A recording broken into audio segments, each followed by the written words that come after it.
परिस्थितीत मुंबईचा महापौर भाजपचा करायचा असा आकाचा आदेश असल्याचं वडेट्टीवार म्हणतात। शिंदेंची सेना, दादांची राष्ट्रवादी, भाजपच्या ताटाखालची मांजर, भाजपनं सहयोगींची अवस्था भीगी बिल्ली केली आहे असं वडेट्टीवार म्हणतात। मुंबईत या जन्मात तरी त्यांचा महापौर होणार नाही असं दानवेंनी म्हटलंय। मंगलप्रभात लोढा यांच्या वक्तव्यानंतर आता विरोधकांकडून सडकून टीकास्त्र केलं जातंय। आपण पाहतोय शिंदेंची सेना, दादांची राष्ट्रवादी, भाजपच्या ताटाखालची मांजर असल्याचं वडेट्टीवारांनी बोलून दाखवलंय। चाललेलं आहे आणि मुंबईचं महापौर काय, मुंबईचं महापौरावर त्यांना बसवायचंच आहे। यांचा आदेश नाही आहे, ते वरूनच आदेश आहे। कारण मुंबईच्या सगळ्या जगातील देशातील फायनान्शियल कॅपिटल मुंबई आहे। जागेची किंमत 1.5 लाख रुपये स्क्वेअर फीट आहे आणि अशा वेळेस मुंबई सोडून त्यांना कसं परवणार आहे। त्यामुळे त्यांच्या आका जे दिल्लीत आहेत त्या आकांचा सगळा आदेश आहे की कोणत्याही परिस्थितीमध्ये मुंबईचा महापौर भाजपचा करायचा। म्हणण्याला काही अर्थ नाही। लोढा हे बिल्डर आहेत, लोढाला चापलुसी करावी लागते मुख्यमंत्र्याची, कारण सगळे धंदे लपविण्यासाठी लोढांना अशा पद्धतीनं मुख्यमंत्र्याची चापलुसी करावी लागते। यांचा दोघांचाही महापौर बसणार नाही। ठाकरेंच्या विचाराचा ठाकरेंचाच महापौर मुंबईमध्ये बसणार असा काही यांच्या विचाराचा प्रश्न या जन्मात तरी यांचा महापौर बसण्याने ठाकरेंच्याच विचाराचा आणि मराठी माणूस मुंबईचा महापौर।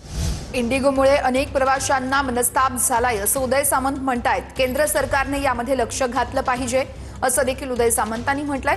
तर वाढलेल्या तिकिटांच्या किमती देखील केंद्र सरकारने लक्ष घालावं असंही उदय सामंत म्हणतायत। प्रवाशांना न्याय मिळवून देण्यासाठी केंद्रानं लक्ष घालावं अशी मागणी सामंतांनी केली आहे। इंडिगोनं केंद्र सरकारवर दबाव आणण्यासाठी केलेलं हे षडयंत्र आहे का याचा देखील अभ्यास केंद्र सरकारला करावा लागेल। परंतु या इंडिगोच्या या संपूर्ण कार्यप्रणालीमुळं देशातल्या अनेक विमानातून प्रवास करणाऱ्या हजारो लाखो लोकांवर याचा परिणाम झालेला आहे। काल तर एका मी सोशल मीडियावर असं बघितलं की महिलांना ह्याच्यामुळे त्रास झाला आहे, मुलांना त्रास झाला आहे, वयस्क लोकांना त्रास झाला आहे। तर याच्यामध्ये केंद्र शासनानं लक्ष घातलं पाहिजे आणि मी स्वतः राज्याचा उद्योगमंत्री म्हणून, राज्याचा एक मंत्री म्हणून आदरणीय मुरली अण्णांशी सविस्तर याच्यावर बोललेलो आहे आणि त्यांनी देखील आश्वस्त केलेलं आहे की या बाबतीमध्ये नक्की इंडिगोकडनं असं का झालं याची चौकशी होणार। ज्यावेळी इंडिगोच्या ही सगळी फ्लाईट्स रद्द झाली किंवा शेड्यूलप्रमाणे झाली नाहीत त्या क्षणाला काही तिकीटं जी आहेत ती 10,000 होती, ती 50,000 झाली, 60,000 झाली, 70,000 झाली।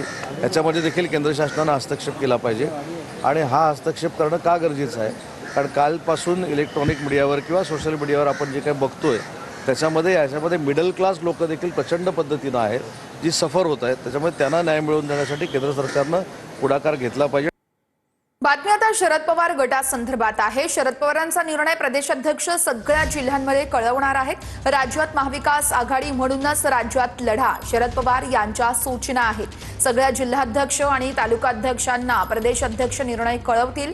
दोन्ही राष्ट्रवादी एकत्र येणार नाहीयेत अशा कोणत्या चर्चा नाहीयेत।